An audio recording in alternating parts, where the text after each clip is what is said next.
if I told you that the beef that led to the murder of these two hip-hop icons might not be over the reason that you thought it was? What if it all led back to a 6-year-old child? Okay, now hear me out. I know y'all all remember this. Any artist out there want to be an artist and want to stay a star, don't want to have to worry about the executive producer trying to be all in the video, all on the record, dancing.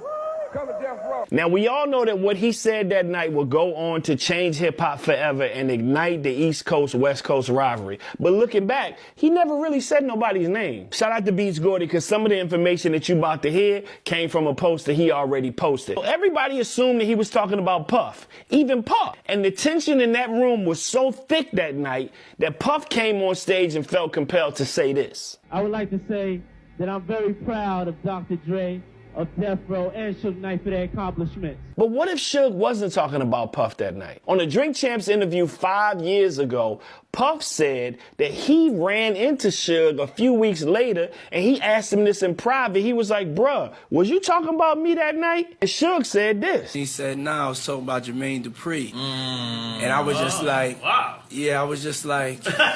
Wait, hold on, what? I was outside in the 90s, and trust and believe, Puff wasn't the only person that was being all up in the videos dancing. He was just the one person that was doing it the most. Now, in 1994, a whole year before the Source Awards, Death Row Records released What Would You Do by the Dogg Pound featuring Snoop Dogg. The video starts with Daz and Corrupt and Snoop shooting pool, and they lose to Snoop. But Snoop ends up walking outside to go get his shoes shined, but it's who he walks past that proves very interesting.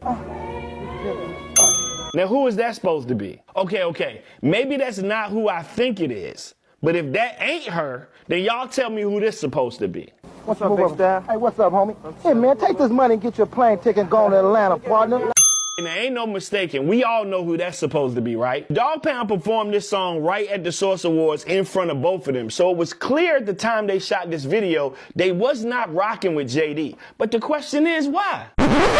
Okay, backtrack to the early 90s. Snoop Dogg and Dr. Dre on tour and they in Ohio. And Daz being Daz, he walking out into the crowd trying to find a little Yami. And this dude walks up on him and says, yo, man, my son can rap. And his son ends up rapping for Daz. Shout out to Bow Wow. So Daz takes him back to Snoop. As soon as Snoop sees this kid, he notices. It was fun looking back at it, watching him, seeing the little kid, do, what he wanted to do, which he wanted to be me so bad.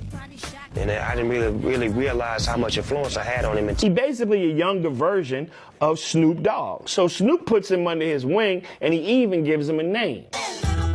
Now, this kid was around Death Row for a long time. Snoop's father instincts kicked in, and he thought maybe this kid shouldn't be around this type of lifestyle. So he gave him to this guy. I know what this is. These two would go on to make millions. Little Bow Wow was basically just imitating Snoop the first whole half of his career. Look how much time he had actually spent around Snoop Dogg. But that's probably not what made Suge make that comment that night. Now, a couple of months after the Source Awards, Suge Knight bails Tupac out of prison. And when he comes into Death Row, he changes up the whole vibe. Some people was rocking with what he was on, and some people wasn't. But trust and believe, whatever Pac was on, Suge was on, and that was vice versa. According to Suge Knight, this is why they wasn't really rocking with JD. I felt like the Brat was trying to be Snoop. And that being said, then when the Brat first came out, and Jermaine Dupri made everything like she was Snoop. Straight to the head like a chronic sack. So what if that comment that night was never even intended for Puff? And I know y'all think I might be reaching, but what if I'm not? What y'all think? Skillz.